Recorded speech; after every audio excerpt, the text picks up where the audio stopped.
তুমি যদি পুরুষ হও, নারীদের দুটো ক্ষমতা কোনোদিন দেবে না, নইলে তোমার আয়ু কমবে।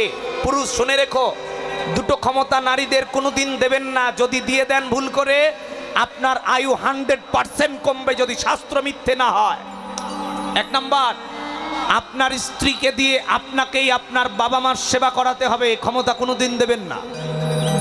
আপনি পুরুষ, আপনাকেই করাতে হবে, আপনি স্ত্রীর কথা শুনবেন না, আপনার কথা আপনার স্ত্রী শুনে আপনার বাবা মার সেবা করবে, এই ক্ষমতা কোনোদিন দেবেন না। এক নাম্বার।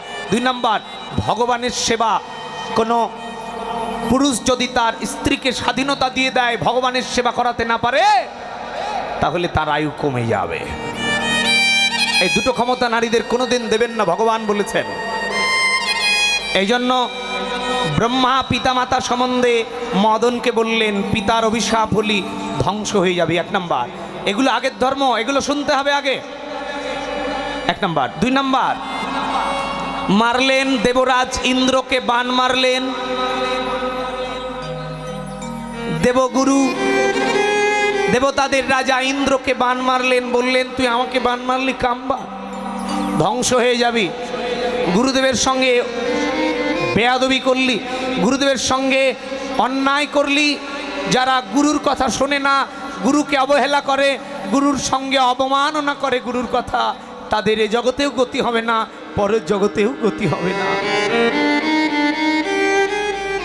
গুরুর অভিশাপ প্রাপ্ত হয়ে গেল।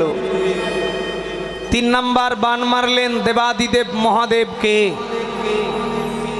মহাদেব বৈষ্ণবের চূড়ামণি ছিলেন, সমুদ্র মন্থনের সময় কামে জর্জরিত হয়ে অঘটন ঘটালেন।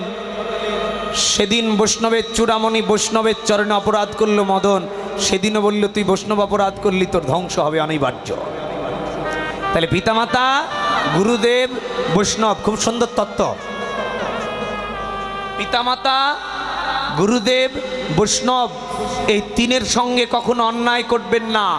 এদেরকে ভালোবাসবেন, এদের কথা শুনবেন।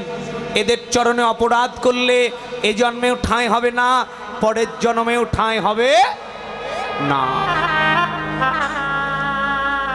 মদনের অহংকার বেড়ে গেল, প্রাণ ফিরে পেল, যাকে তাকে বান মারতে লাগলেন, স্থাবর জঙ্গল।